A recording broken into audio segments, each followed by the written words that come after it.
दोस्तों, अगर आप बिहार पुलिस में नौकरी पाना चाहते हैं तो आपके लिए यह वीडियो बहुत ही ज़रूरी है। बिहार पुलिस भर्ती प्रक्रिया से संबंधित यह वीडियो है। बिहार पुलिस में भर्ती की जो प्रक्रिया है 2 चरणों में है। सबसे पहले होता है लिखित परीक्षा।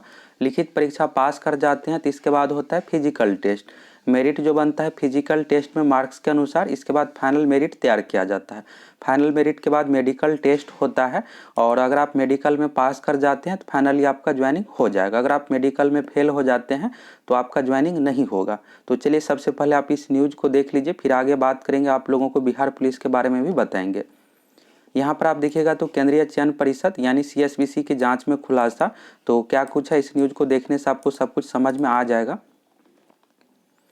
यहाँ पर आप देखिएगा तो बिहार में सिपाही भर्ती में फिटनेस घोटाला मामला सामने आया है।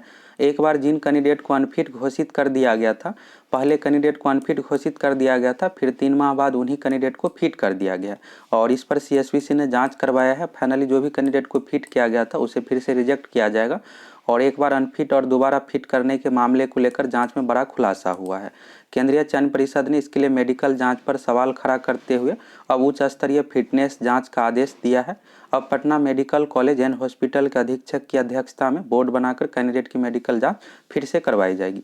यह जो संबंधित है दोस्तों, CSBC के अंतर्गत ही 2019 में ट्रांसपोर्ट डिपार्टमेंट परिवहन विभाग के अंतर्गत मोबाइल स्क्वाड कांस्टेबल यानी चलंत दस्ता सिपाही की वैकेंसी आई थी 450 पदों पर और उसी से संबंधित यह है। तो जैसा कि आप लोगों को बताया कि CSBC में जो सिलेक्शन का प्रोसेस है बिहार पुलिस में, CSBC के माध्यम से जो भी वैकेंसी दी जाती है 2 चरणों में है। सबसे पहले होता है लिखित परीक्षा। लिखित परीक्षा के आधार पर मेरिट नहीं बनता है, फिजिकल टेस्ट के आधार पर बनता है। इसके बाद होता है physical test. Physical test pass कर जाते हैं और उसमें अच्छा मार्क्स आता है, फाइनल मेरिट तैयार किया जाता है। फाइनल मेरिट के बाद आपका मेडिकल टेस्ट होता है। पहले मेडिकल टेस्ट नहीं होता है इसमें।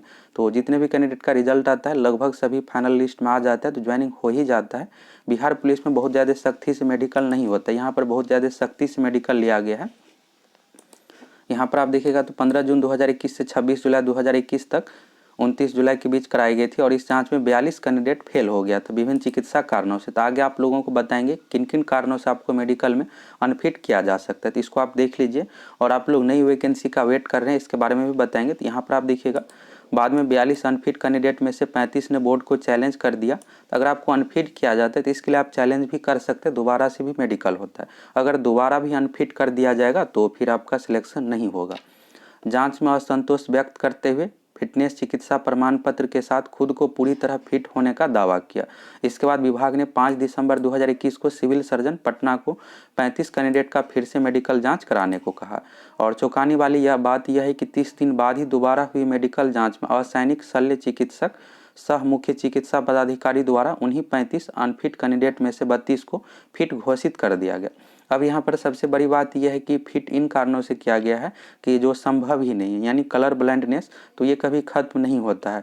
आप इसका कोई भी उपचार भी नहीं है। और यहाँ पर कैंडिडेट का लिस्ट के बारे में दिया हुआ है नाम, और विभाग की जांच में हो गया बड़ा खुलासा। तो फिर इसके बाद CSBC अपनी ओर से जांच कराए कि कैसे क्या मैटर है। तो यहाँ पर आप देखिएगा बिहार सरकार के परिवहन विभाग के उप सचिव, यह जो वैकेंसी है परिवहन विभाग के अंतर्गत है। तो 15 दिसंबर को जारी आदेश में गड़बड़ी का खुलासा हो गया और आदेश में कहा कि यह जांच विरोधाभासी प्रतीत हो रही है। उन्हें जिन कारणों से अनफिट किया गया वह कभी ठीक नहीं हो सकता। इसमें कलर विजन है, तो कलर ब्लाइंडनेस कभी भी ठीक नहीं होता है। इसके बाद आई विजन को सही नहीं किया जा सकता। जब पटना मेडिकल में ऐसे कैंडिडेट की जाँच की तो चौंकाने वाला खुलासा होगा। अब फिर से यहाँ पर ऐसे कैंडिडेट को मेडिकल होगा और फिर से अगर यहाँ पर मेडिकल अनफिट पाया जाता है तो फाइनली इन सभी कैंडिडेट का ज्वाइनिंग नहीं हो पाएगा। यहाँ पर आप देखिएगा किन किन कारणों से आपको अनफिट किया जा सकता है। तो पहला यहाँ पर है डिफेक्टिव कलर विजन। इसके बाद है दोनों घुटनों का आपस में सटना। तो ये जितने भी डिफेंस लाइन का जॉब है इसमें चेक किया ही जाता है। इसके बाद फ्लैट फुट भी नहीं होना चाहिए। आँख की साइड ठीक नहीं होना, right side I hydro scale. इसके बाद है left side I hydro scale defective vision और रिफ्रोशन परफोशन ईयर, यानी सुनने में अगर आपको प्रॉब्लम आप नहीं सुन सकते हैं, इस कारण से भी आपको हटाया जा सकता है। कान की समस्या, सुनाई कम देना, तो अगर आपको ये सब समस्या है तो बिल्कुल भी आपको अनफिट कर दिया जाएगा। जिसमें सबसे अधिक है यहाँ पर कलर विजन को लेकर है, डिफेक्टिव कलर विजन, और इसमें ज़्यादातर जो कैंडिडेट को अनफिट किया गया था कलर ब्लाइंडनेस के कारण से ही, और दोनों घुटनों को आपस में सटना और फ्लैट फुट भी अच्छे तरीके से चेक किया जाता है। अब आपका ये सवाल होगा कि क्या बिहार पुलिस कांस्टेबल में भी इसी तरह से किया जाएगा? तो आप देख रहे होंगे कि बिहार पुलिस कांस्टेबल का जो भी रिजल्ट दिया जाता है उसमें लगभग सभी कैंडिडेट का फाइनली रूप से ज्वाइनिंग हो जाता है। बिहार पुलिस में होता क्या है कि बहुत ज़्यादा सख्ती से मेडिकल नहीं होता है, जिस तरह से आर्मी में आप देख रहे होंगे, आर्मी में बहुत अधिक सख्ती से होता है। जैसे एसएससी जीडी हो गया, एसएससी जीडी पोस्ट में बहुत ज़्यादा सख्ती से होता है, बहुत कैंडिडेट मेडिकल में छटते हैं। लेकिन बिहार पुलिस कांस्टेबल की जो भर्ती प्रक्रिया उसमें फाइनल मेरिट तैयार करने के बाद मेडिकल होता है, तो लगभग सभी कैंडिडेट मेडिकल में पास कर जाते हैं। यह जो वैकेंसी है परिवहन विभाग से संबंधित है, तो यहाँ पर विभाग की ओर से बहुत ज़्यादा सख्ती से मेडिकल लिया गया, इस कारण से ज़्यादातर कैंडिडेट यहाँ पर मेडिकल में फेल हो गए हैं। तो बिहार पुलिस की अगर आप तैयारी कर रहे हैं और नौकरी पाना चाहते हैं तो उसमें आप लोगों को ज़्यादा घबराने की ज़रूरत नहीं है। आपको नहीं के बराबर मेडिकल में अनफिट किया जाएगा।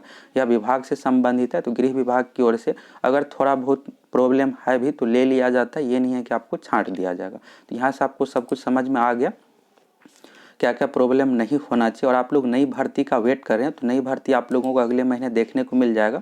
लगभग 9000 पदों पर नई भर्ती दी जाएगी। और 8415 का फिजिकल कब से शुरू होगा, तो कल ऑफिशियल वेबसाइट पे होमगार्ड का शेड्यूल दिया गया है 7 फरवरी से, तो 7 फरवरी से 3 से 4 दिन होमगार्ड का चलेगा। इसके बाद 8415 का फिजिकल शुरू किया जाएगा। अब जनवरी लास्ट से शुरू नहीं हो करके फरवरी फर्स्ट वीक से फिजिकल शुरू होने जा रहा है। और साथ ही फायरमैन, इसके बाद एक्साइज जो कांस्टेबल का भी वैकेंसी आई है उसका भी एग्जाम डेट आ गया है। बिहार पुलिस फायरमैन की परीक्षा 30 जनवरी को ली जाएगी 2022 में, तो आप लोग तैयारी में अच्छे से लग जाइए। और एक्साइज कांस्टेबल की भी परीक्षा का डेट आ गया, अभी ऑफिशियल वेबसाइट पर नहीं दिया गया है, जल्द ही ऑफिशियल वेबसाइट पर भी आप लोगों को नोटिस देखने को मिल जाएगा। तो 30 तारीख को फायरमैन का एग्जाम होने जा रहा है और 18 फरवरी को एक्साइज कांस्टेबल का भी एग्जाम लिया जाएगा। एक्साइज कांस्टेबल वैकेंसी की सबसे खास बात यह है कि इस वैकेंसी को 6 महीना में ही कंप्लीट करना है, तो इसलिए जल्द ही एग्जाम डेट दे दिया गया है। 18 फरवरी को एग्जाम होगा और 1 महीने में इसका रिजल्ट जारी कर दिया जाएगा। फायरमैन के जस्ट बाद दोनों एक ही साथ लगभग समझिए तो रिजल्ट दिया जाएगा, तो 1 महीने में रिजल्ट दिया जाएगा। और फिजिकल की प्रक्रिया तुरंत शुरू करके तुरंत पूरी प्रक्रिया को कंप्लीट किया जाएगा। विभाग की ओर से ही है कि जल्द से जल्द इस भर्ती प्रक्रिया को आप कंप्लीट करके दीजिए। तो सीएसपीसी की बात करें तो सीएसपीसी से जो भी परीक्षा ली जा रही है तो मेडिकल में आप देख ही सकते हैं कि किसी भी प्रकार का कोई सेटिंग नहीं हो रहा है, सही तरीके से लिया जा रहा है मेडिकल। और साथ में फिजिकल में भी अच्छे तरीके से ही फिजिकल लिया जाता है। अगर फिजिकल में आप नहीं पास कर पाते हैं तो उसमें भी आपका सिलेक्शन नहीं हो पाएगा। और सबसे भी जो प्रॉब्लम हो रहा है क्वेश्चन पेपर वायरल को लेकर, इस पर सीएसपीसी की ओर से अभी तक रोक नहीं लगाया जा रहा है। पिछली बार जब एग्जाम लिया जा रहा था तो उस समय हम आप लोगों को वीडियो भी बना कर दिए थे कि सीएसपीसी को इस पर पहल करना चाहिए। रिपोर्टिंग टाइम को लेकर रिपोर्टिंग टाइम कम किया जाना चाहिए। तो बहुत सारे सेंटर पर रिपोर्टिंग टाइम कम करके 9:30 9:40 तक रखा गया था, यानी 20 मिनट पहले तक ही कैंडिडेट का एंट्री करवाया गया था, इसके बाद नहीं करवाया गया था। तो इस बार भी इसी तरह से सीएसपीसी को कम से कम 9:30 तक रिपोर्टिंग टाइम करना चाहिए। होता क्या है कि क्वेश्चन पेपर सोशल मीडिया पर वायरल हो जाता है और स्टूडेंट आंसर की देख कर जाते हैं। इसी तरह से आप देख रहे होंगे कि रिजल्ट जो दिया गया है, एक शिफ्ट में 22,000 कैंडिडेट पास है, तो वहीं दूसरे शिफ्ट में 800 ही कैंडिडेट का रिजल्ट हुआ है। ये इसी कारण से हो रहा है। तो सीएसपीसी इस पर भी विचार कर रहा है कि एग्जाम सही तरीके से हो और सोशल मीडिया पर आंसर की वायरल ना हो। बाकी फिजिकल और मेडिकल सब कुछ सही तरीके से लिया जा रहा है, लेकिन एक सोशल मीडिया पर क्वेश्चन पेपर वायरल हो जाने के कारण से ही सही कैंडिडेट का रिजल्ट नहीं हो पाता है। तो अब आप लोगों को जो भी एग्जाम है नेक्स्ट एग्जाम, इसमें सही तरीके से एग्जाम देखने को मिलेगा फायरमैन और एक्साइज कांस्टेबल में भी।